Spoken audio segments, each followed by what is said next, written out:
ప్రభుత్వ కుట్రకు బలవుతున్నటువంటి బడుగుల యొక్క జీవితాలు.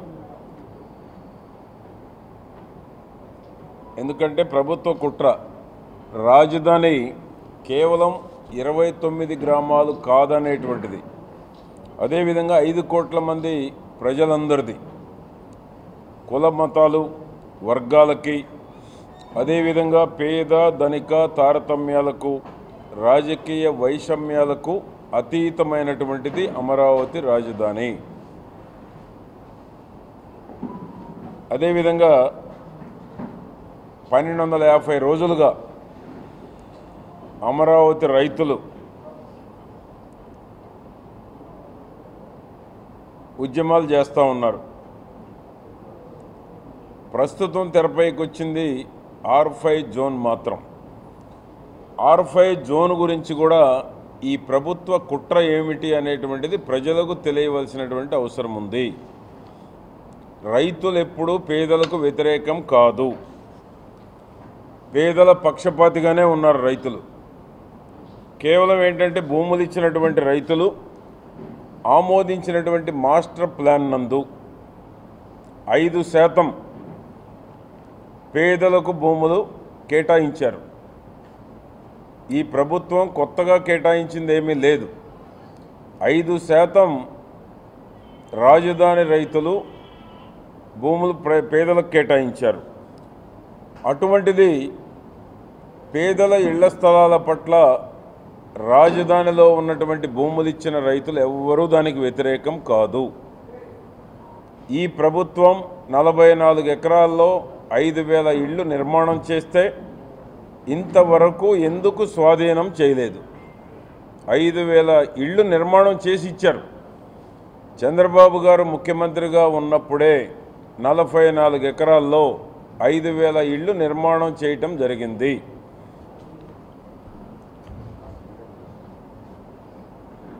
అది త్వరితగతిన పేదలకు స్వాధీనం చేస్తే చాలా సంతోషంగా ఉండేటువంటి వారు. అటువంటిది నిర్మాణం చేసిన 5000 ఇళ్ళు ఇంతవరకు పేదలకు స్వాధీనం చేయకపోగా ఈ రోజున R5 జోన్ పేరుతో 48,000 మందికి మాత్రమే పరిమితం చేస్తూ ఉన్నారు. కానీ ప్రభుత్వం 5% ఆ రోజు కేటాయించినటువంటి భూమిలో 1700 ఎకరాలు కేటాయించారు.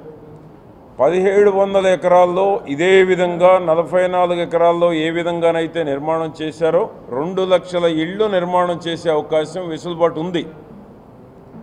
2 లక్షల ఇళ్ల నిర్మాణం చేసే వెసులుబాటు ఉన్నటువంటి అవకాశాన్ని కేవలం 48,000 ఇళ్లకు మాత్రమే ఇళ్ల స్థలాలు ఇచ్చి ప్రభుత్వం పేదలను మోసం చేస్తూ ఉంది. రెండవది, ప్రభుత్వం ఏంటంటే ఆ రోజు రైతులు ఇచ్చిన భూముల్లోనే 5% కేటాయించారు. ప్రభుత్వానికి మిగులుతున్నటువంటి 16,000 ఎకరాల్లో కాదు ఈ 5% కూడా. ఏదైతే 27,000 మంది 38,000 ఎకరాలు ఇచ్చారు. 29,000 మందిలో 27,000 మంది రైతులు 2 ఎకరాల లోపు ఉన్నటువంటి రైతులే ఉన్నారు. 34,500 ఎకరాలు భూసేకరణ చేస్తే దాంట్లో 5% ఇచ్చారు. ప్రభుత్వ భూమిలో కాదు. ప్రభుత్వ భూమి 16,000 ఉంది. 16,000 ఎకరాల్లో ప్రభుత్వ భూమిలో 5% కాదు కేటాయించింది.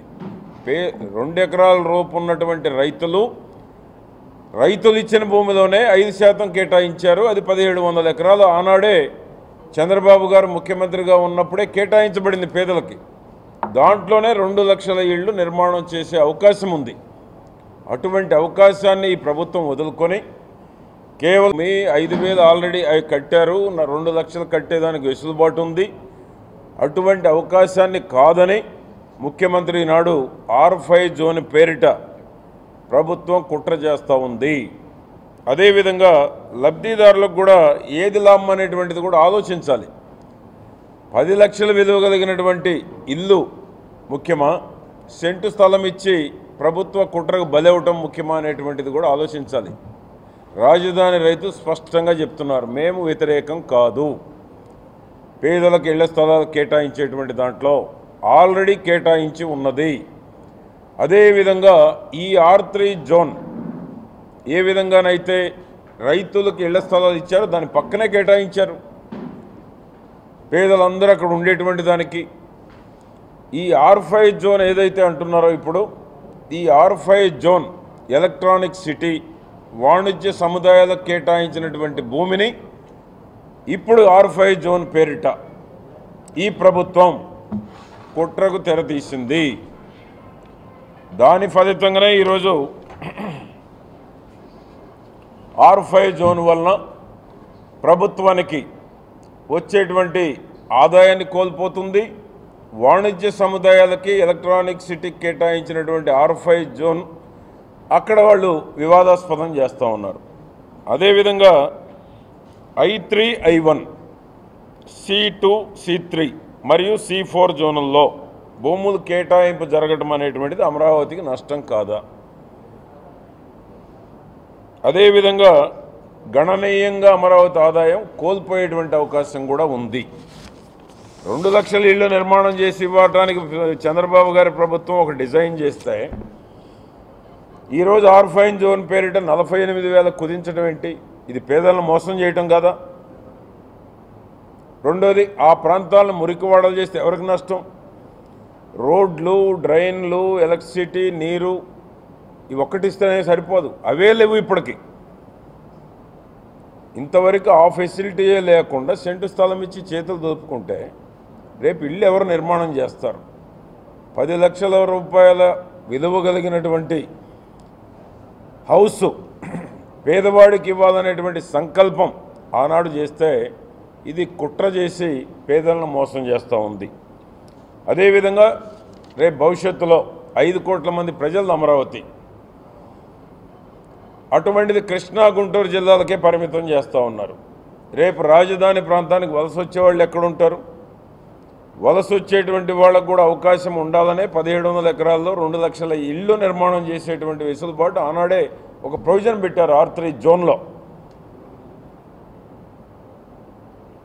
ఈ తిరగబడే పరిస్థితుల్లో ఉన్నాడు ఆ మంత్రి. చంద్రబాబు గారు జిల్లా పర్యటన బిగినయ్యేంత వరకు ప్రభుత్వం నుంచి ఎటువంటి హామీ రాలేదు ఆ జిల్లాల్లో.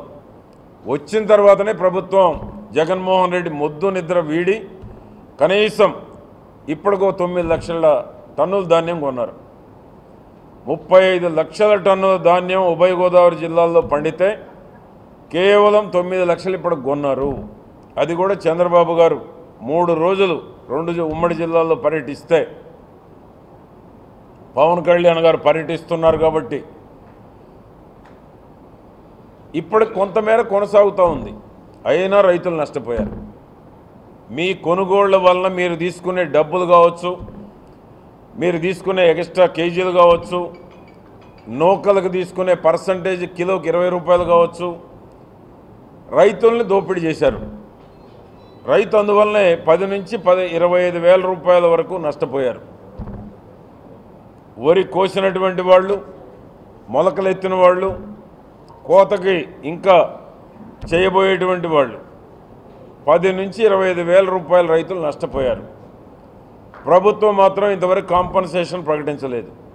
ముఖ్యమంత్రి ఇంతవరకు ఫీల్డ్ విజిట్ చేయలేదు. సిగ్గుపడాలి ముఖ్యమంత్రి. రైతులు కష్టాల్లో ఉంటే తాడేపల్లి కొంపలో కూర్చొని డబ్బులు లెక్కేసుకుంటూ ఉన్నాడు. కనుక మేము పార్టీ పరంగా డిమాండ్ చేసేది, గోదావరి జిల్లాల్లో 10 నుంచి 25 వేలు 3 దశల్లో నష్టాలు జరిగినాయి. ఎన్యూమరేషన్ జరగాలి, నష్టపరిహారం ఇవ్వాలి, రైతుల దగ్గర తీసుకున్న డబ్బులు వెనక్కి ఇవ్వాలి. అందుకనే తెలుగుదేశం పార్టీ తరఫున డిమాండ్ చేసింది కూడా మేము వరికి, మొక్కజొన్నకి 25,000 ఇవ్వమని, వాణిజ్య పంటలు ఏదైతే ఉన్నాయో మిరప, అదేవిధంగా తమలపాకు కానీ, మామిడి కానీ, అరటి కానీ వీటన్నిటికీ 50,000 రూపాయలు ఇవ్వాలనేటువంటిది తెలుగుదేశం పార్టీ చంద్రబాబు నాయుడు గారు ఒక అల్టిమేటం ఇచ్చారు. ఈ అల్టిమేటానికి ప్రభుత్వం స్పందించకపోతే రేపు తెలుగుదేశం ప్రభుత్వం అధికారంలోకి రావటం ఖాయం. వచ్చిన తర్వాత మేమిస్తామనేటువంటి స్పష్టంగా చంద్రబాబు గారు గోదావరి జిల్లాలో చెప్పడం జరిగింది. ఇప్పుడు జరిగిన నష్టానికి రేపు ప్రభుత్వం ఏర్పడిన తరువాత 25,000 వరికి, మొక్కజొన్నకి, 50,000 వాణిజ్య పంటలకి జగన్మోహన్ రెడ్డి స్పందించకపోతే తెలుగుదేశం ప్రభుత్వం ఏర్పడిన తరువాత ఈ నష్టానికి మొత్తానికి రైతులకి నష్టపరిహారం ఇస్తామని చంద్రబాబు గారు ప్రకటించారు. ఏమాత్రం రైతుల మీద జాలుంటే ఈ ముఖ్యమంత్రికి, ఏమాత్రం సిగ్గుంటే, ఇంతవరకు క్షేత్రస్థాయిలో పర్యటించినటువంటి చేతగాని ముఖ్యమంత్రికి స్పందించాలి, తక్షణమే నష్టపరిహారం అందించాలి. చేతగాకపోతే ఆ ముఖ్యమంత్రి పదవికి కూడా రాజీనామా చేయాలని నేను డిమాండ్ చేస్తున్నాను. మాట్లాడాను.